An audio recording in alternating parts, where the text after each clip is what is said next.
नमस्कार। नीतीश कुमार जी के राज्यसभा में जाने के निर्णय और उसके बाद राज्यसभा के लिए नामांकन पत्र दाखिल कर देने के साथ ही यह संभावना खत्म हो गई है कि नीतीश कुमार अब बिहार के मुख्यमंत्री रहेंगे।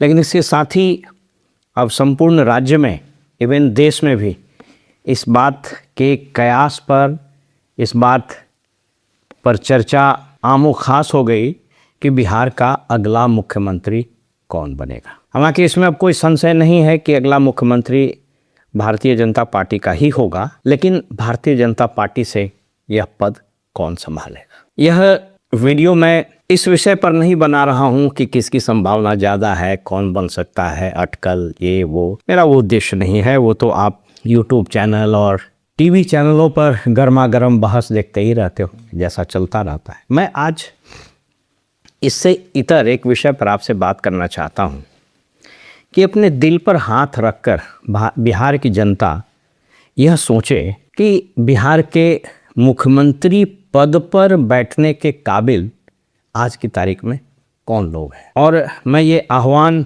बिहार की संपूर्ण 14 करोड़ जनता से कर रहा हूं कि ऐसा करते समय आप जाति, धर्म, संप्रदाय, अपना क्षेत्र, अपनी राजनीतिक प्रतिबद्धता इसको थोड़ी देर के लिए दरकिनार कर दीजिएगा। तो मैं आज इस विषय पर आपसे बात करूंगा।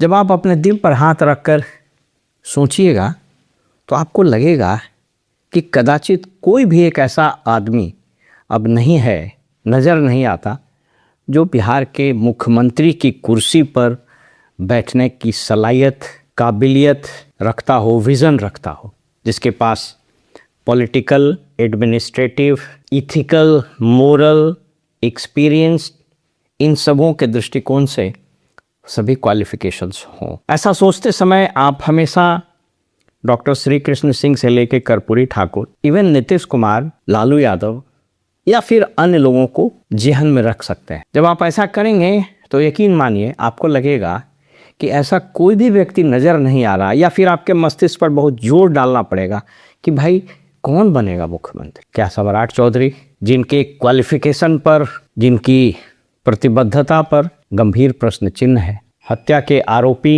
इनफैक्ट नरसंहार के आरोपी जैसा प्रशांत किशोर बोलते हैं, वो है। क्या विजय सिन्हा, जिनकी राजनीति कुछ लोगों के नफरत पर टिकी हुई है और वो माने विधानसभा में ढंग से अपने विभाग की बात नहीं रख सकते, या नित्यानंद राय, जिनके बारे में उसी इलाके के लोग अजीब अजीब राय रखते हैं, या कोई और भारतीय जनता पार्टी से जिसको भी आप उठा के देख लीजिए, संजय सरावगी हो या दिलीप जायसवाल, आपकी अंतरात्मा कहेगी कि अभी कोई नज़र नहीं आता। हाँ, यदि अभी सुशील कुमार मोदी जिंदा रहते तो स्वाभाविक पसंद बीजेपी का भी होता और कदाचित बिहार की जनता का भी होता, अगर भाजपा को मुख्यमंत्री बनाना होता तो। अब आइए, ऐसा हो क्यों रहा है, ऐसा क्यों हुआ, मैं आज इसी पर बात करना चाहता हूं कि अगर किसी राज्य, किसी समाज का कोई एक लाइन ऑफ लीडरशिप अपने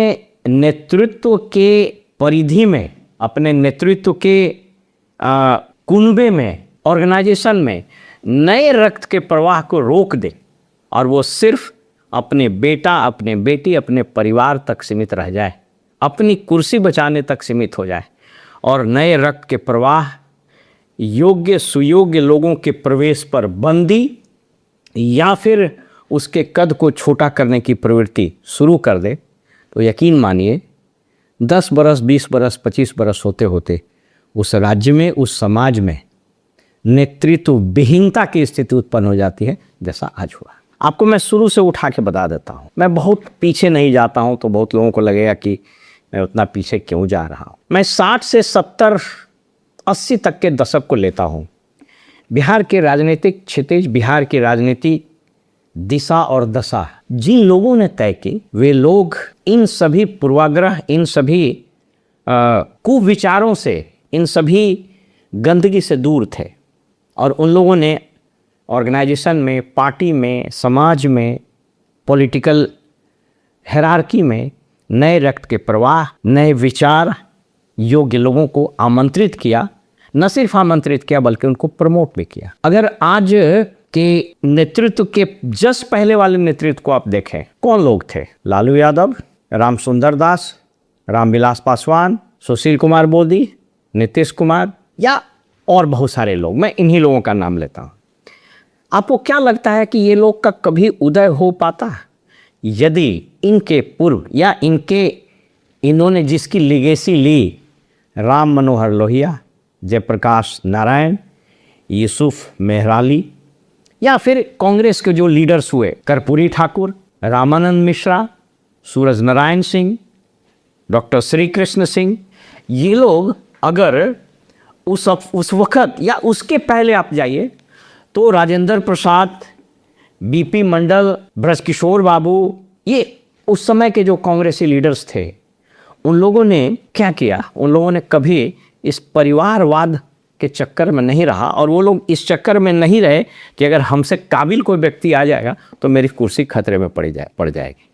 उसका परिणाम ये हुआ कि राजेंद्र बाबू और उस समय के कंटेम्पोररी जो लीडर्स हुए, श्री बाबू, महामाया प्रसाद या और लोग, उन लोगों ने खुले मन से विचारों को आमंत्रित किया, चाहे विरोध की राजनीति करने वाले ही क्यों ना हो, चाहे बिंदुश्री मंडल ही क्यों ना हो, चाहे कर्पूरी ठाकुर ही क्यों ना हो।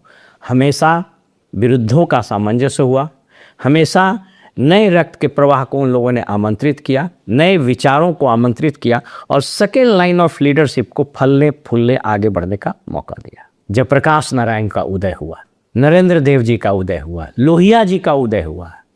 इन सबों ने पहली जनरेशन के लीडरशिप से दूसरे जनरेशन की लीडरशिप, आज़ादी के बाद अगर मैं बात करूं, ऑफ कोर्स आज़ादी में भी भाग लिया जेपी ने, लेकिन ये दूसरे जनरेशन के लीडरशिप में इन लोगों का प्रभाव बहुत ज़्यादा था। क्योंकि पहले जनरेशन के लीडरशिप में नेहरू, सबसे पहले गांधी, माफ़ कीजिएगा, गांधी, नेहरू, पटेल और बाकी सभी लोग थे। तो ये लोग उसमें विलीन तो नहीं हुए, लेकिन उन लोगों से लीगेसी के रूप में कैरी फॉरवर्ड किया। अब आप सोच करके देखिए, यदि जयप्रकाश नारायण, लोहिया ये लोग नहीं होते, इवन कर्पूरी ठाकुर नहीं होते, तो आपको क्या लगता है लालू यादव, रामसुंदर दास, रामविलास पासवान, सुशील कुमार मोदी, नीतीश कुमार या और सारे जो लोग इनके साथ आए, ये लोग कभी भी इस राज्य को नेतृत्व देने की स्थिति में होते नहीं होते। ऐसा इसलिए हुआ कि इन नेताओं का जिसका मैंने नाम लिया, चाहे वो लोहिया हो, चाहे जेपी हो, नरेंद्र देव हो, या फिर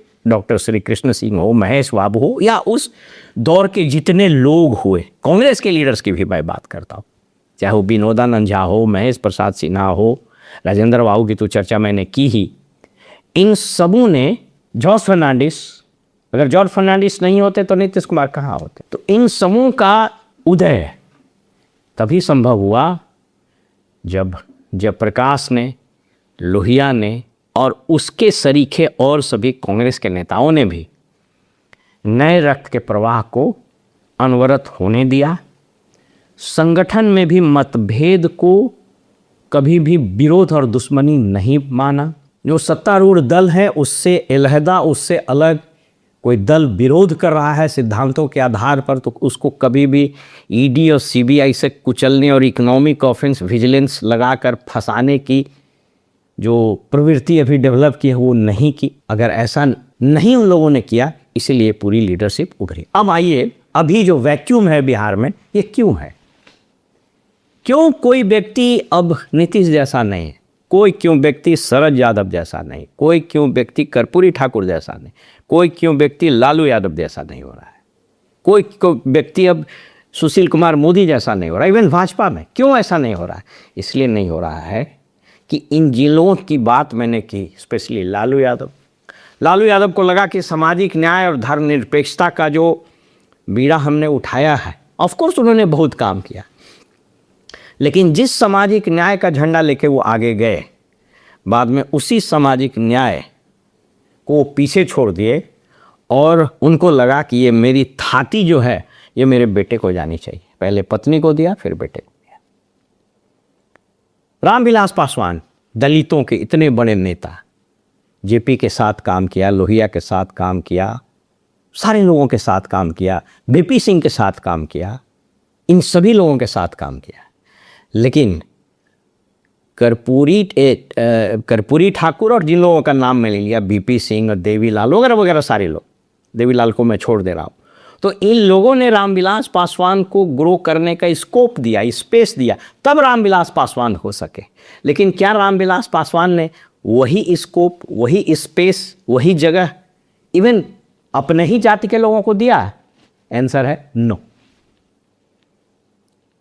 इन्होंने जो दलितों की पॉलिटिक्स शुरू की अंबेडकर के नाम पर, अपने दोनों भाई रामचंद्र पासवान, पारस, उसके बाद अपने बेटे को अपनी थाती वैसे ही सौंप दी जैसे लालू जी ने अपने बेटे को था। इसमें थोड़ी देर के लिए बचे रहे थे नीतीश कुमार, लेकिन नीतीश कुमार का भी अंत वैसे ही हुआ और अपनी थाती अपने बेटे को सौंप दी।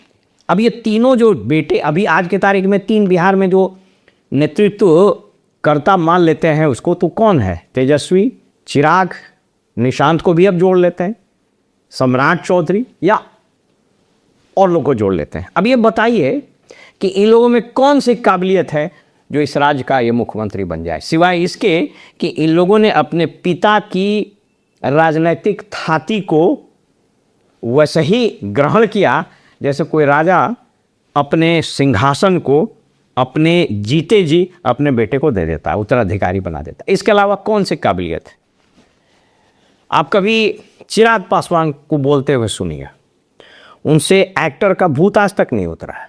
वो जब बोलेंगे तो लगेगा कि फिल्म का डायलॉग बोल रहा है। और सही पूछिए तो मुझे अभी तक नहीं याद है कि किस मंत्रालय का मंत्री है केंद्र में और उनकी क्या उपलब्धि है। सम्राट चौधरी की क्या उपलब्धि है सिवाय इसके कि वो शक्नी चौधरी के बेटे? तेजस्वी की क्या उपलब्धि है और क्यों इनको ये नेता मान ले सिवाय इसके कि लालू यादव के पुत्र है? और निशांत जो सहमते सहमते जबरदस्त लगना, जबरदस्ती दुल्हा बनाने पर लोग उतारे। अब सोच लीजिए कि पूरे पार्टी के लेवल पर बैंकरप्सी का, दिवालियापन का क्या आलम है। और यह एक दुर्भाग्यपूर्ण सत्य है भारतीय राजनीति का। भारतीय राजनीति का दुर्भाग्यपूर्ण सत्य इसलिए है कि राज्य और देश की जनता ने अभी तक वो चोला अपने शरीर से उतारा ही नहीं जिसमें उसको पूजा करने की और पर्सनालिटी कल्ट की इबादत करने की संस्कृति है। क्या ये दुर्भाग्यपूर्ण सत्य नहीं है कि कांग्रेस का पतन भी इसीलिए हो रहा है कि राहुल गांधी, सोनिया गांधी उसके सर्वे सर्वा है? लेकिन दूसरा सत्य यह भी है कि अगर वो छोड़ दे तो और पार्टी खत्म हो जाएगी। आरजेडी इसलिए डूबा कि लालू जी ने अपने बेटों को बनाया, और अगर नहीं बनाता तो पार्टी भी खत्म हो जाता। आज जदयू उसी इतिहास के उसी मुहाने, उसी चौराहे पर खड़ा है कि अगर निशांत को नहीं लाएगा तो जदयू खत्म, और निशांत आएगा तब भी खत्म। हम लोगों ने, जब मैं हम लोग बोलता हूँ तो मैं भारत के लोग, इस राज्य की जनता, खासकर बिहार सेंट्रिक बात करें तो बिहार की जनता कभी भी, आज आज़ादी के 77-78 साल हो गए, हम लोग राजनीतिक रूप से प्रजातांत्रिक हुए ही नहीं। हमारी सोच डेमोक्रेटिक है ही नहीं। हम अभी भी परिवारों और पर्सनालिटी कल्ट के पीछे घूमते रहते हैं। दुर्भाग्यपूर्ण यह भी नहीं है, दुर्भाग्यपूर्ण यह है कि जिस तरीके से इलेक्शन में हम वोट देते हैं, चाहे वो 5 केजी अनाज पर हो, चाहे 10,000 रुपया पर हो, चाहे 1100 रुपया पेंशन पर हो, चाहे ये मेरे जात का है, चाहे ये मेरे धर्म का है, चाहे इसका झंडा ढोते हैं, चाहे हमको पैसा दे दिया है, जिस ढंग से हमारा इलेक्टोरल बिहेवियर है, यह राज्य अभी और रसातल में जाएगा। इसलिए रसातल में नहीं जाएगा कि खजाना खाली, इसलिए रसातल में नहीं जाएगा कि शिक्षा बर्बाद हो गया, इसलिए रसातल में नहीं जाएगा कि गवर्नेंस बर्बाद हो गया, इसलिए रसातल में नहीं जाएगा कि भ्रष्टाचार चरम सीमा पर, बल्कि इसलिए रसातल पर जाएगा कि आज के तारीख में बिहार में कुशल नेतृत्व की घनघोर कमी है। कमी भी नहीं, मैं बोलूँगा कि है ही नहीं, अकाल पड़ गया। आज यह राज्य एक अदद काबिल मुख्यमंत्री को प्राप्त करने के लिए तरस रहा। ऐसा इसलिए हुआ कि इसके पहले जितने नेता थे, वो लालू हो, रामविलास हो, इवन सुशील मोदी हो, हालांकि उन्होंने अपने बच्चों को नहीं लाया पॉलिटिक्स में, एक अंतर रहा, और नीतीश कुमार हो या और लोग हो, शरद यादव भी क्यों ना हो, इन लोगों ने कभी भी अपने पार्टी, अपने संगठन में नए रक्त के प्रवाह, नए विचारों के प्रवाह, काबिल लोगों को समुचित स्थान देने की राजनीतिक संस्कृति, इसको पनपने ही नहीं दिया। इसलिए आज बिहार भयानक अकाल से गुजर रहा है। मैं 4 कारण गिना देता हूँ। पहला कारण, जो पहला जनरेशन था फ्रीडम स्ट्रगल का, वो अपने साथ इथॉस लेके चला, राष्ट्रवाद, धर्मनिरपेक्षता, सामाजिक परिवर्तन, आर्थिक विकास और सबसे बड़ा डेमोक्रेटिक वैल्यूज़। दूसरा जनरेशन जो आया तो उसी पहले जनरेशन के डेमोक्रेटिक वैल्यू के कारण सोशलिस्ट और जेपी का मूवमेंट उठा, क्योंकि इसको अलाउ किया गया, विरुद्धों का सामंजस्य। जब दूसरा जनरेशन निकला जेपी लोहिया उस सब का, तो उसने थर्ड जनरेशन को पोस्ट मंडल एरा में जन्म दिया। इन लोगों को, जिसमें नीतीश, सुशील, रामविलास पासवान और ऐसे सरीखे नेता हुए, उपेंद्र कुशवाहा या फिर और किसी को आप मान लें। लेकिन इन लोगों ने क्या किया कि उस डेमोक्रेटिक इथॉस, डेमोक्रेटिक वैल्यूज, प्रजातांत्रिक संस्कार जो आज़ादी से लेके आगे बढ़ रहा था, जो किसी देश के प्रजातांत्रिक विकास के लिए बड़ा महत्वपूर्ण होता है, उस पौधे को पानी ही देना बंद कर दिया और अपने पार्टी पर, समाज पर, इवन राज्य पर अपने ही पुत्र पुत्रियों को, पुत्र वधुओं को, अपने परिवार को ही थोप दिया। उसका परिणाम ये हुआ कि यह जो पौधा प्रजातंत्र का पनप रहा था, यह अब कुम्हला गया और अब मरने के कगार पर है। इसलिए बिहार के लोगों को मैं बार बार बोलता हूँ, आप चिंता इस बात की मत कीजिए कि कौन मुख्यमंत्री बनेगा। चिंता इस बात की कीजिए कि यह जो कुशल नेतृत्व, कुशल व्यक्ति, ईमानदार, पढ़ा लिखा, काबिल, विजनरी नेतृत्व का जो अकाल पड़ा है इस राज्य में, यह इस राज्य को बर्बाद करके छोड़ेगा। मेरी ये बात याद भी रखिएगा और अपनी अंतरात्मा पर हाथ रखकर, अपने दिल पर हाथ रखकर अंतरात्मा से पूछिएगा जरूर।